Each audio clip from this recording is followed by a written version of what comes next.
औज़ बिल्लाहि मिनश शैतानिर रजीम बिस्मिल्लाहिर्रहमानिर रहीम रब्बे ज़िदनी इल्मा। ऐ अल्लाह ताला मेरे इल्म में इजाफा फरमा और मुझे सच बोलने की तौफीक दे। अस्सलाम वालेकुम जिन जान पाकिस्तान जी। वे गोली क्यों चलाई हो जिन जान पाकिस्तान जी? गुजारिश है क्योंकि जो बलोचिस्तान च हो रहा है नाकाबिले बर्दाश्त है। ਤੁਸੀਂ ਈਦ ਤੇ ਉਹਨਾਂ ਦਾ ਧਰਨਾ ਦੇਖੋ, ਉੱਥੇ ਮਜ਼ਲੂਮ 13 ਸਾਲਾਂ ਦੇ ਮੁੰਡੇ ਨੂੰ ਸ਼ਹੀਦ ਕਰ ਦਿੱਤਾ ਗਿਆ, ਸਿੱਧੀ ਗੋਲੀ ਉਹਨੂੰ ਮਾਰ ਦਿੱਤੀ। ਹੋਰ ਵੀ ਕਿੰਨੇ ਬੰਦੇ ਸ਼ਹੀਦ ਹੋ ਰਹੇ ਨੇ, ਜਿਹੜੇ ਦਹਿਸ਼ਤਗਰਦ ਸ਼ਹੀਦ ਕਰ ਰਹੇ ਨੇ ਪਾਕ ਫੌਜ ਦੇ ਜਵਾਨ। ਉਹਨਾਂ ਦੇ ਬਗੈਰਤਾਂ ਦੇ ਲਾਨਤ ਜਿਹੜੇ बेशरम दहशतगर्द ने, वो क्योंकि टारगेट ना लाते ने जिन जान पाकिस्तान जी। हो उन्होंने पता कि किथे इन्हां दी चौकी है या किथे हैगे ने, वो किधरों आ रहे ने किसी नूं की पता। इस तरह दहशतगर्दी हो रही है जिहड़ी कि नहीं होनी चाहिए। पाक फौज के जवान यार अपनियां मावां दे बच्चे, अपनियां भैणां दे भरा, बच्चियां दे बाप नहीं, यह जुल्म है। इस काम नूं मुकना चाहिए, इस काम नूं मुकाओ। जनरल साहब टैरोरिस्ट ना मुकाओ, दहशतगर्द नहीं मुकने, इन्हां नाल निगोसीएशन करो। तुसीं 10 मारोगे 5 होर आ जाणगे, 5 नहीं तो 15 आ जाणगे। तुसीं 15 मारोगे 50 होर पैदा हो जाणगे। इसे तरह ही हो रहा है ना, ते इस तरह नहीं मुकने। जिस तरह 5 पुलिस वाले मारो तो 10 आ जाते हैं, 10 मारोगे तो 20 आ जाएंगे, 20 मारोगे तो 50 आ जाएंगे। इसे तरह ही दहशतगर्द भी इंज ही ने। देखो उन्होंने किस ट्रेन अगवा कर ली है, तुसी कुछ नहीं कर सके, तुहाडी इंटैलीजेंस फेल हो गई। 0/0 किथे गई तुहाडी इंटैलीजेंस? जिन्हें ट्रेन अगवा करवाती जिहदे च 185 बंदे सिर्फ फौज दे सन, किड्डी बुरी गल है। फिर फौजी जवान किस तरह तुसी छुड़वाए ने, किस तरह तुसी उन्हां दे बंदे कतल कीते ने, और किस तरह अपने बंदे शहीद होए ने। अल्लाह ताला उन्हां नूं अपनी जवारे रहमत च जगह देवे ते उन्हां दे दर्जात बुलंद करे जिहड़े शहीद होए ने। ते इस तरह ते टैरोरिस्ट नहीं मुक सकदे जिस तरह तुसी मुकान टुरे हो। मैं तुहानूं मैं हकीकत कह रहा, तुसी आपस च मशवरा करो, क्या है गलत है। बातचीत तो वड्डी कोई गल नहीं जिहदे च कोई नुकसान नहीं गा। लड़ाई च तो हर पासे नुकसान है, गलबात करन नाल की नुकसान। करके देखो, शायद तुहाडी ओह गल मन लैण जिहड़ी तुसीं मनाना चाहते हो, या तुसीं उन्हां दी मन लवो जिहड़ी ओह तुहानूं मनाना चाहते हैं कि यार चलो इन्नी कि लचक असीं भी पैदा कर लईए।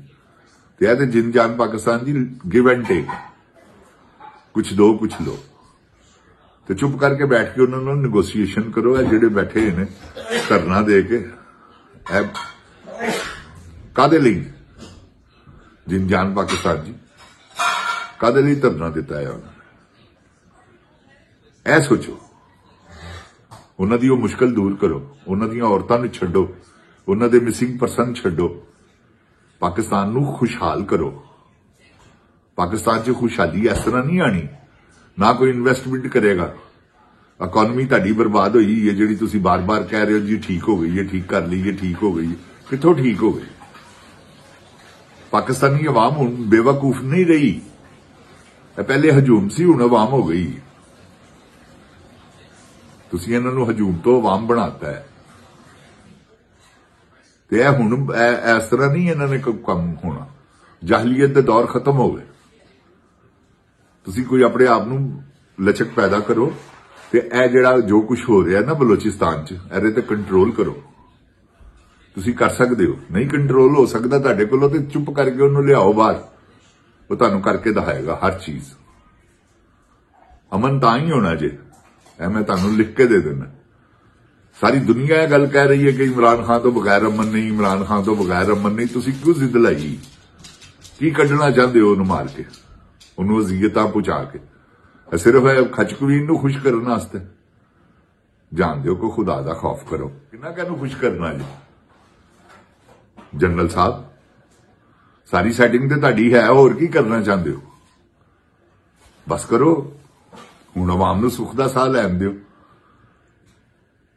ਜਾਓ ਆਪਣਾ ਕਰ ਲਈ, ਤੁਸੀਂ ਨੌਕਰੀ ਰਿਟਾਇਰ ਹੋ ਰਹੇ ਹੋ, ਚੁੱਪ ਕਰਕੇ ਰਿਟਾਇਰ ਹੋ ਕੇ ਜਾਓ, ਕਿਸੇ ਹੋਰ ਨੂੰ ਆਣ ਦਿਓ, ਸ਼ਾਇਦ ਕੋ ਪਾਕਿਸਤਾਨ ਦੀ ਬਿਹਤਰੀ ਆਸਤੇ ਬਿਹਤਰ ਸੋਚੇ। ਤੁਸੀਂ ਤੇ ਜੋ 3 ਸਾਲਾਂ ਦੇ ਵਿੱਚ ਹਾਲ ਕਰ ਦਿੱਤਾ ਉਹ ਸਾਰੀ ਦੁਨੀਆ ਨੇ ਦੇਖ ਲਿਆ। ਕਿ ਕੁਝ ਹੋਰ ਦਿਖਾਣਾ ਜੇ ਐਕਸਟੈਂਸ਼ਨ ਲੈ ਕੇ? ਕੀ ਕਰੋਗੇ? ਲੋਕਾਂ ਦੇ ਹੱਥ ਪੈਰ ਵੱਢੋਗੇ?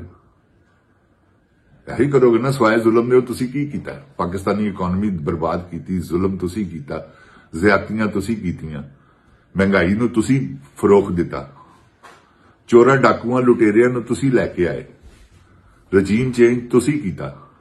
ਤੁਸੀਂ ਕੀ ਨਹੀਂ ਕੀਤਾ ਇਹ ਦੱਸੋ? ਕੋਈ ਹੈ ਕੰਮ ਜਿਹੜਾ ਤੁਸੀਂ ਪਾਕਿਸਤਾਨ ਦੇ ਮੁਖਾਲਫ ਹੈਗਾ ਸੀ ਤੁਸੀਂ ਨਹੀਂ ਕੀਤਾ? ਲੋਕਾਂ ਦੀਆਂ ਧੀਆਂ ਭੈਣਾਂ ਨੂੰ ਤੁਸੀਂ ਨਹੀਂ ਛੱਡਿਆ, ਇਸ ਤਰ੍ਹਾਂ ਲੋਕਾਂ ਦੀਆਂ ਤੁਸੀਂ ਪਮਾਲ ਕੀਤੀਆਂ, ਸਹਾਫੀਆਂ ਨੂੰ ਤੁਸੀਂ ਤੰਗ ਕੀਤਾ, ਲੋਕਾਂ ਦਾ ਜੀਣਾ ਦੋਬਰ ਕਰ ਦਿੱਤਾ। ਇਹ ਕਾਹਦੇ ਲਈ ਕੀਤਾ ਜੀ? ਕਿਸ ਵਾਸਤੇ ਕੀਤਾ? ਬਸ ਕਰੋ ਹੁਣ। ਕੋਈ ਐਸਾ ਨਹੀਂ ਜੇਗਾ ਜਿਹਦੀ ਖਾਤਰ ਤੁਸੀਂ ਇਹ ਕੁਝ ਕਰ ਰਹੇ ਹੋ। ਬਸ ਕਰੋ। ਨਾ ਕੋਈ ਇਹਨਾਂ 'ਚ ਟੈਰਰਿਸਟ ਹੈਗਾ ਤੇ ਨਾ ਕੋਈ ਇਹਨਾਂ 'ਚ ਮੁਲਕ ਦੁਸ਼ਮਣ ਹੈਗਾ ਤੇ ਨਾ ਹੀ ਇਹ ਗੱਦਾਰ ਹੈਗੇ ਨੇ। ਮੁਹਿੱਬੇ ਵਤਨ ਪਾਕਿਸਤਾਨੀ ਨੇ। ਤੁਸੀਂ ਕੁਝ ਸ਼ਰਮੋ ਹਯਾ ਕਰੋ ਤੇ ਇਹ ਬੰਦ ਕਰੋ ਇਹ ਸਾਰਾ ਪਖੰਡਖਾਨਾ ਜਿਹੜਾ ਤੁਸੀਂ ਖਿਲਾਰਿਆ ਹੈ।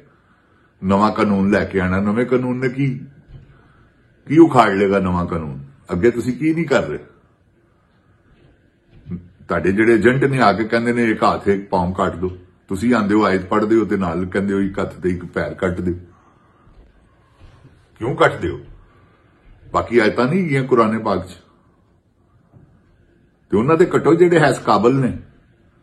ਇਹ ਕੱਟੋ ਇਹਨਾਂ ਦੇ ਜ਼ਰਦਾਰੀ ਦੇ, ਕੱਟੋ ਨਵਾਜ਼ ਸ਼ਰੀਫ ਦੇ, ਕੱਟੋ ਖਚ ਕਵੀਨ ਦੇ, ਜਿਨ੍ਹਾਂ ਨੇ ਪਾਕਿਸਤਾਨ ਨਾਲ ਜ਼ਿਆਦਤੀਆਂ ਕੀਤੀਆਂ ਨੇ, ਜਿਹੜੇ ਚੋਰ ਨੇ ਡਾਕੂ ਨੇ ਪਾਕਿਸਤਾਨ ਦਾ ਰੁਪਇਆ ਲੈ ਗਏ ਨੇ, ਪਾਕਿਸਤਾਨ ਨੂੰ ਇਸ ਨਜ ਤੇ ਪਹੁੰਚਾਤਾ।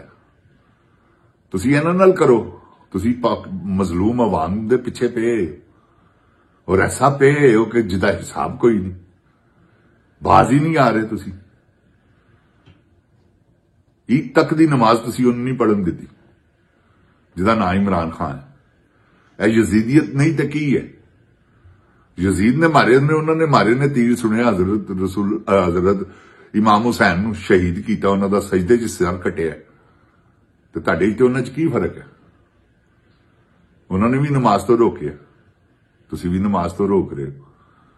ਤੁਹਾਡੇ ਵਾਸਤੇ ਹੋਵੇ ਤੁਸੀਂ ਇਮਰਾਨ ਖਾਨ ਦਾ ਵੀ ਸਿਰ ਲਾ ਦਿਓ, ਜੋ ਤੁਹਾਡੇ ਖਚ ਕਵੀਨ ਨੇ ਜੋ ਤੁਹਾਡੇ ਜ਼ਿਹਨ 'ਚ ਭਰ ਦਿੱਤਾ ਹੈ। ਕਿਉਂਕਿ ਜਨਰਲ ਸਾਹਿਬ ਇਹਦੇ ਤੋਂ ਇਲਾਵਾ ਕੋਈ ਦੂਸਰੀ ਗੱਲ ਨਹੀਂ ਜੇਗੀ। ਤੁਸੀਂ ਜੋ ਕੁਝ ਕਰ ਰਹੇ ਹੋ ਸਿਰਫ ਔਰ ਸਿਰਫ ਖਚ ਕਵੀਨ ਦੇ ਕਹਿਣ ਤੇ ਕਰ ਰਹੇ ਹੋ ਤੇ ਇਹ ਮੈਂ ਤੁਹਾਨੂੰ ਦੱਸ ਦਿਆਂ, ਇਹ ਤੁਸੀਂ ਬਹੁਤ ਬੁਰਾ ਕਰ ਰਹੇ ਹੋ। ਇਹਦੀ ਸਜ਼ਾ ਦੁਨੀਆ 'ਚ ਕੀਜੇ। ਅਖੀਰ ਤੇ ਜੋ ਹੋਣਾ ਹੈ ਨਾ। ਇਹ ਤੁਸੀਂ ਦੁਨੀਆ 'ਚ ਦੇਖੋ ਤੁਹਾਡੇ ਨਾਲ ਕੀ ਹੋਣ ਲੱਗਾ। ਐਵੇਂ ਚੰਦ ਮਹੀਨਿਆਂ ਦੀ ਗੱਲ ਹੈ, ਚੰਦ ਹਫ਼ਤਿਆਂ ਦੀ ਗੱਲ ਹੈ, ਚੰਦ ਦਿਨਾਂ ਦੀ ਗੱਲ ਹੈ। ਆਉਣ ਵਾਲੇ ਵਕਤ ਦਾ ਮੇਰੇ ਰੱਬੁਲ ਰਹੀਮ ਕਾਦਰ ਕਰੀਮ ਰਹਿਮਾਨੋ ਅਜ਼ੀਮ ਅੱਲਾ ਤੋਂ ਇਲਾਵਾ ਕਿਸੇ ਨੂੰ ਨਹੀਂ ਪਤਾ ਤੇ ਉਹਨੂੰ ਸਭ ਪਤਾ ਹੈ ਤੇ ਇਸਾਰ ਨਜ਼ਰ ਆਉਂਦੇ ਨੇ। ਜਿਸਲੇ ਬਾਰਿਸ਼ ਪੈਣੀ ਹੋਵੇ ਤੇ ਠੰਡੀਆਂ ਹਵਾਵਾਂ ਚੱਲਦੀਆਂ ਨੇ ਤੇ ਬੱਦਲ ਆਉਂਦੇ ਨੇ, ਫਿਰ ਬਾਰਿਸ਼ ਹੁੰਦੀ। ਐਸੇ ਤਰ੍ਹਾਂ ਹੀ ਹਰ ਕੰਮ ਜਿਹੜਾ ਨਾ, ਤੂਫਾਨ ਜਿਹੜੇ ਨੇ ਨਾ ਆਉਂਦਾ ਹੈ, ਆਪਣਾ ਪਹਿਲਾ ਪੈਗਾਮ ਭੇਜਦੇ ਨੇ ਕਿ ਅਸੀਂ ਆ ਰਹੇ ਹਾਂ ਤੇ ਫਿਰ ਤੂਫਾਨ ਆਉਂਦੇ ਨੇ। ਤੇ ਇਹ ਤੁਹਾਨੂੰ ਮੈਂ ਦੱਸ ਦਿਆਂ, ਬੜੇ ਵੱਡੇ ਤੂਫਾਨ ਦਾ ਪੇਸ਼ਖੈਮਾ ਜੇ ਇਮਰਾਨ ਖਾਨ। ਇਹਨੇ ਤੁਹਾਡੀਆਂ ਨੀਂਦਰਾਂ ਤੇ ਹਰਾਮ ਕਰ ਦਿੱਤੀਆਂ ਹੀ, ਤਰਲੇ ਮਿੰਤਾਂ ਤੇ ਉਹਨੇ ਤੁਹਾਨੂੰ ਲੈਣ ਦਾ। ਹੋਰ ਕੀ ਰਹਿ ਗਿਆ ਬਾਕੀ? ਪੂਰੀ ਦੁਨੀਆ 'ਚ ਰਸਵਾ ਉਹਨੇ ਤੁਹਾਨੂੰ ਕਰ ਦਿੱਤਾ। ਕੱਲਾ ਬੰਦਾ ਤੇ ਤੁਸੀਂ ਕਿੰਨੇ ਜਣੇ ਹੋ ਯਾਰ? ਸੋਚੋ ਕਿ ਅੱਲਾਹ ਤਾਲਾ ਨੇ ਕੀ ਪਾਵਰਫੁਲ ਈਮਾਨ ਹੈ ਉਸ ਬੰਦੇ ਦਾ ਕਿ ਜਿਹੜਾ ਤੁਹਾਡੇ ਨਾਲ ਮੱਥਾ ਲਾਇਆ ਹੈ ਜਿੰਨਾ, ਔਰ ਲਾਈ ਰੱਖਣਾ ਉਹਨੇ ਤੁਹਾਨੂੰ ਜ਼ੇਰ ਕਰਨਾ ਜੇ। ਇਹ ਮੇਰੀ ਗੱਲ ਯਾਦ ਰੱਖਣਾ, ਉੱਥੇ ਹੀ ਬੈਠ ਕੇ, ਜਿਹਨੂੰ ਤੁਸੀਂ ਈਦ ਦੀ ਨਮਾਜ਼ ਨਹੀਂ ਪੜ੍ਹਨ ਦਿੱਤੀ। ਜਿਨ ਜਾਨ ਪਾਕਿਸਤਾਨ ਜੀ ਇਹਨਾਂ ਨੇ ਈਦ ਦੀ ਨਮਾਜ਼ ਨਹੀਂ ਪੜ੍ਹਨ ਦਿੱਤੀ ਇਮਰਾਨ ਖਾਨ ਨੂੰ। ਇਹਨਾਂ ਨੇ ਬੁਸ਼ਰਾ ਬੀਬੀ ਨੂੰ ਈਦ ਦੀ ਨਮਾਜ਼ ਨਹੀਂ ਪੜਨ ਦਿੱਤੀ, ਉਹਦੀਆਂ ਭੈਣਾਂ ਨੂੰ ਉਹਨਾਂ ਨਾਲ ਮਿਲਣ ਨਹੀਂ ਦਿੱਤਾ। ਪੂਰੀ ਦੁਨੀਆ ਦੇ ਕੈਦੀਆਂ ਨਾਲ ਮੁਲਾਕਾਤਾਂ ਹੁੰਦੀਆਂ ਜੀ ਉਹਨਾਂ ਦੇ ਰਿਸ਼ਤੇਦਾਰਾਂ ਦੀਆਂ, ਸਪੈਸ਼ਲ ਤੌਰ ਦੇ ਉੱਤੇ ਟਾਈਮ ਕੱਢਦੇ ਨੇ। ਜੇਲ੍ਹ ਖਾਨਾ ਜਾ ਉਹਨੂੰ ਬਕਾਇਦਾ ਟਾਈਮ ਦਿੰਦੀ, ਹਰ ਬੰਦਾ ਮਿਲਦਾ। ਤੇ ਕੈਸੇ ਕਿੱਡੇ ਜ਼ੁਲਮ ਵਾਲੀ ਗੱਲ ਹੈ, ਐਡਾ ਵੱਡਾ ਬੰਦਾ ਤੇ ਈਦ ਦੀ ਨਮਾਜ਼ ਨਾ ਪੜਨ ਦਿਓ, ਵਾਹ। ਤੇ ਕੋਈ ਉਲਮਾ ਬਗੈਰਤ ਦਾ ਬੱਚਾ ਨਹੀਂ ਬੋਲਿਆ। जिन जान पाकिस्तान जिंदाबाद, जिन जान पाकिस्तान दी अवाम जिंदाबाद, पाकिस्तान जिंदाबाद। ओए गोली क्यों चलाई?